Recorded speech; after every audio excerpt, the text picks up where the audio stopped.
Hi hello నమస్తే welcome to our channel. నేను సిరి. తమిళ star hero Thalapathy Vijay అయితే తన కార్ని అమ్ముకుంటున్నట్టు మరి వార్తలు వస్తున్నాయి. అసలు ఇంతకీ మొన్ననే తను పార్టీ పెట్టడం చూసాము, ఎంత క్రేజ్ ఉంది కూడా తనకి అనేది అంతా చూసాము. అయితే ఇప్పుడు తన కార్ అమ్ముకుంటున్నట్టు అయితే వార్తలు అయితే వెల్లువెత్తుతున్నాయి. ఇంతకీ మరి తను కార్ అమ్ముకోవాల్సిన పరిస్థితి ఏంటి అనేది మనకు వివరించడానికి మనతో పాటు ఉన్నారు ప్రముఖ సినీ క్రిటిక్ యజ్ఞమూర్తి గారు. నమస్కారం సార్. నమస్తే సిరి. సార్, ఇప్పుడు చూస్తుంటే తలపతి విజయ్ తమిళ నటుడు, అంటే తనకి ఎంత ఫ్యాన్స్ ఉన్నారు, తన పార్టీ గురించి మనం చాలా వార్తలు అయితే చూసాం, అక్కడ ఎంత క్రేజ్ ఉంది తనకనేది. సో అలాంటి ఒక స్టార్కి, అంత ఇమేజ్ ఉన్న ఒక స్టార్కి ఇప్పుడు తన పరిస్థితి ఏంటంటే తన కార్ అమ్ముకుంటున్నారు అని చెప్పేసి అయితే వార్తలు వస్తున్నాయి. సో ఏంటి, దేనికోసం అమ్ముకుంటున్నారు అంటే పార్టీని అంటే నడిపించడానికి ఏమైనా అమ్ముకుంటున్నారా, లేకపోతే ఇతర కారణాలు ఏమైనా ఉన్నాయంటారా? ప్రస్తుతం అయితే తమిళ స్టార్ హీరో విజయ్ తన కారు ఏదైతే ఉందో అది వార్తలోకి ఎక్కినటువంటి కారు అనమాట. Rolls Royce ghost model. Okay. So ఆ కారుని ఆయన అమ్ముకుంటున్నాడు. కొద్ది రోజులుగా ఆయన దాన్ని అమ్మకానికి పెట్టి ఉన్నాడు అని చెప్పేసి ఆ వార్తలు వస్తున్నాయి. సో ఎందుకు ఆయన కారు అమ్ముకోవాల్సినటువంటి పరిస్థితి ఏమొచ్చింది? సో ఆయన ఈరోజు 100 కోట్లు తీసుకుంటున్నటువంటి రెమ్యునేషన్ తీసుకుంటున్నటువంటి హీరో. సో అలాంటి స్టార్ హీరోకి ఏం కష్టం వచ్చిందని కారు అమ్ముకుంటున్నాడు, ఇలా రకరకాలటువంటి వ్యాఖ్యానాలు వినవస్తున్నాయి. లేటెస్ట్ అప్డేట్ ప్రకారం అయితే ఆయన అంటే ప్రచారంలోకి వచ్చిన దాని ప్రకారం అయితే, మీడియాలో సర్క్యులేట్ అవుతున్న దాని ప్రకారం తన పార్టీ ఏదైతే తను కొత్తగా పెట్టిన పార్టీ ఏదైతే ఉందో తమిళగ వెట్రి కళగం, సో ఆ పార్టీని నడపడం కోసం ఆ డబ్బులకి ఏవైతే ఉంటాయి అంటే తనకి అవసరం లేదా అనుకున్న వాటిని అమ్మేస్తున్నాడు. అందులో భాగంగా తను ఎంతో ఇష్టపడి ఎప్పుడో పుష్కర కాలం క్రితం అంటే 2012లో సో కొనుక్కున్నటువంటి ఇంపోర్ట్ చేసుకున్నటువంటి రోల్స్ రాయ్స్ ఘోస్ట్ కారుని ఆయన అమ్మకానికి పెట్టాడు 2,60,00,000 కని.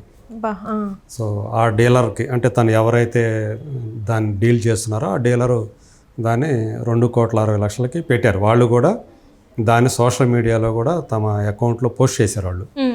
సో ఎవరైనా సరే దీన్ని కొనుక్కోవచ్చు, రేట్ అనేది నెగోషియబుల్ అని కూడా పెట్టారు వాళ్ళు. సో మనం బేరం చేసుకోవచ్చు, ఎవరైనా కావాలనుకుంటే బేరం చేసుకోవచ్చు. సో అసలు ఎందుకు విజయ్ ఎందుకు కారు అమ్ముతున్నాడు? నిజంగా పార్టీ కోసమైనా, పార్టీ నడపడం కోసం? చూస్తే అది 2.5 కోట్లే కదా, అది పెద్ద విషయం కాదు కదా ఆయనకి. 2.5 కోట్లు ఆయన దగ్గర లేవా అనేది ఒక కోణం. సో నిజంగానే పార్టీ కోసం ఆయన రోల్స్ రాయ్స్ని అమ్మాల్సిన పని ఉందా? నిజానికి లేదనే చెప్పాలి. సో ఆయన ఇప్పుడు తీసుకుంటున్న రెమ్యునరేషన్ ఏదైతే ఉందో అది చాలా ఎక్కువ ఈరోజు. పైగా తను ఇంకా పూర్తి స్థాయిలో రాజకీయాలకి టైం ఇవ్వాలి కాబట్టి ఇంకా సినిమాలకు కూడా ఫుల్ స్టాప్ పెట్టబోతున్నాడు అని చెప్పి మనకు అందుతున్నట్టు సమాచారం. సో ఆయన ఇప్పుడు 68 సినిమాలు చేశాడు. 68వ సినిమా రాబోతుంది, గోట్ త్వరలోనే రాబోతుంది. దాని తర్వాత 69వ సినిమా ఉంది, అది కానీ లేదంటే 70వ సినిమాతో ఆయన సినిమాలకి సో తాత్కాలికంగా అయినా సరే ఆయన అది ఫుల్ స్టాపా లేదా కామానా అనేది మన తర్వాత కాలం నిర్ణయిస్తుంది. గతంలో మనం చూసాం కొంతమంది నటుల విషయంలో అది ఫుల్ స్టాప్ అవుతుంది అనుకున్నాం, కానీ అది కాదు, అది కామానే అని చెప్పేసి తెలియజేసింది. చిరంజీవి గారి విషయంలో చూసుకున్నా కానీ, అట్లాగే మన పవన్ కళ్యాణ్ గారి విషయంలో చూసుకున్నా కానీ ఆయనకి రాజకీయాలకు పూర్తి స్థాయిలో టైం కేటాయిస్తారు, ఇక ఉన్నాయన్నీ కూడా ఆపేస్తారని ఇంకా ఇప్పుడు ఏవైతే అండర్ ప్రొడక్షన్ ఉన్నాయో అవి కంప్లీట్ చేసేసి ఇంకా ఆయన పూర్తి స్థాయిలో రాజకీయాలకే టైం పెడతారు. ఎందుకంటే ఆయన ఒక పదవిలో కూడా, మంత్రి పదవిలో కూడా ఉన్నారు కాబట్టి అని ఇలాంటివి కూడా వస్తున్నాయి. అది మరి ఆయన విషయంలో కూడా అది కామ్ అవుతుందా, ఫుల్ స్టాప్ అవుతుందా అనేది మాకు కాలం నిర్ణయిస్తుంది. ఇప్పుడు విజయ్కి సంబంధించి చూసుకున్నప్పటికీ కూడా ఆయన 2012లో ఆ కారు కొనుక్కున్నప్పుడు ఆ కారు వాల్యూ కంటే కూడా కస్టమ్స్ డ్యూటీ ఎక్కువ పడింది. 135%, 136%. అంటే 2.5 కోట్ల కారుకి 3 కోట్ల కస్టమ్స్ డ్యూటీ ఆల్మోస్ట్. సో ఆ రేంజ్లో అప్పుడు అది పెద్ద వార్త అయింది. ఇది ఎక్కడి న్యాయం? ఇది నా కాస్టే, నేను కారు కొనుక్కున్నదే ఈ రేటుకి అయితే దానికి మించి నేను కస్టమ్స్ డ్యూటీ కట్టడం ఏంటి అని చెప్పేసి ఆ రోజుల్లో ఆయన బహిరంగంగా తన అసంతృప్తిని వ్యక్తం చేశాడు. సో ఆ తర్వాత కూడా ఆయన దానికి ట్యాక్స్ ఎగ్గొట్టాడని చెప్పేసి ఇన్కమ్ ఏదైతే ట్యాక్స్ ఉందో దాని మీద ఆ కస్టమ్స్ వాళ్ళు ఆయన మీద కోర్టు కూడా వెళ్ళటం, కోర్టు మళ్ళీ అదనంగా మనకి ₹1,00,000 ఫైన్ వేయటం ఆయనకి. సో ఇలాంటివన్నీ జరిగినాయి. అది ఆల్మోస్ట్ చాలా కాలం నడిచింది. 2020, 2021లోనో జడ్జి కూడా మీరు పెద్ద స్టారు, మీరే ట్యాక్స్ ఎగ్గొడితే ఎట్లా మీరు, సో మిమ్మల్ని ఎంతోమంది అనుసరిస్తూ ఉంటారు మీ ఫ్యాన్స్, సో కాబట్టి మీరు వాళ్ళకి ఆదర్శంగా ఉండాలి, అంతేగాని ట్యాక్స్ ఎగ్గొట్టడం ఏంటి మీరు అని చెప్పేసి చివాట్లు కూడా వేశాడు. కానీ ఇప్పుడు తన వైపు నుంచి కూడా చూసుకున్నట్టయితే, ఇప్పుడు హీరో గారి వైపు నుంచి చూసుకున్నట్టయితే కార్ ప్రైస్ ఇంత ఉన్నప్పుడు ట్యాక్స్ ఇట్లా ఎట్లా ఉంటాయని కూడా అడిగే రైట్ ఉంటుంది కదా మన తనకి. కాకపోతే మరి కస్టమ్స్ విధానాల ప్రకారం, రూల్స్ ప్రకారం వాళ్ళు అదే చెప్తారు, మా డ్యూటీ మేము చేస్తున్నాము.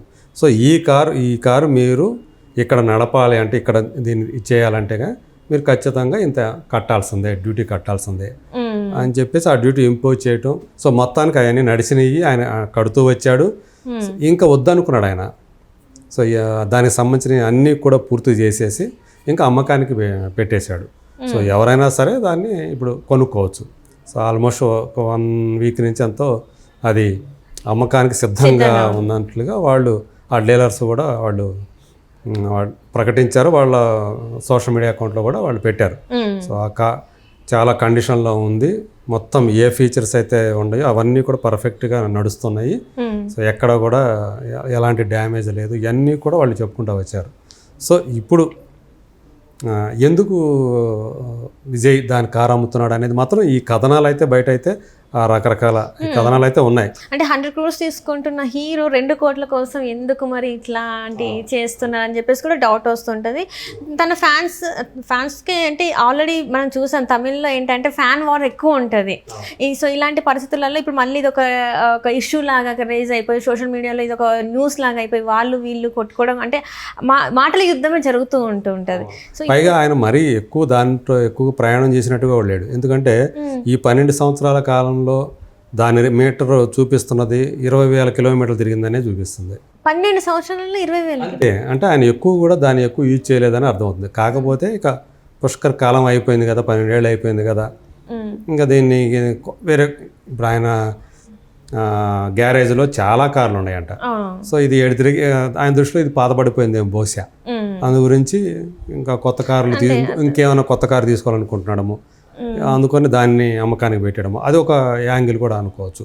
సో వేరేజ్ ఒకవేళ తన పార్టీ కోసం మీరు అన్నట్టు ఏదన్నా ఆఫీసులు అన్ని జిల్లాల్లో కూడా ఆఫీసులు అనేవి మేనేజ్ చేయాలి. వాటికి ఆ మేనేజ్మెంట్కి చాలా డబ్బు కావాలి. సో అందులో ఇది కూడా కలిసి వస్తుంది, కొంత అమౌంట్ పెట్టడానికి ఏదో ఒక ఆఫీస్కో లేకపోతే దేనికైనా పనికి వస్తుంది అనే ఉద్దేశంతోనే చేయొచ్చు నిజంగానే. సో అంటే తనకి అవసరం లేనివన్నీ కూడా తీసేసుకుంటూ ఆ వచ్చిన డబ్బుని పార్టీ మీద ఇన్వెస్ట్ చేస్తున్నారు అనుకోవాలి. మనకు తెలుసు కదా, పవన్ కళ్యాణ్ కూడా అంతే చేశారు. ఆయనకి ఆ పార్టీకి విరాళాలు ఏం లేవు, అయినప్పటికీ కూడా తన సొంత ఏదైతే సినిమాల ద్వారా రెమ్యూనరేషన్ ద్వారా రూపంలో తను సంపాదించుకున్నటువంటి డబ్బు ఏదైతే ఉందో అదే పార్టీ కోసం ఖర్చు పెడుతూ వస్తున్నారు. సేమ్ అదే కోవలో ఇప్పుడు విజయ్ కూడా అదే కోవలో. సో మొత్తం తన సొంత సంపాదనలో నుంచి డబ్బులు ఖర్చు పెడుతూ వస్తున్నాడు అని చెప్పేసి మనం అనుకోవాలి. రైట్ సార్, చూడాలి మరి అసలు ఏం చేస్తారు ఏంటనేది మరి విజయ్ గారు చెప్తే కానీ మనకి తెలుస్తుంది రేపటి రోజున. So thank you so much sir. Thank you.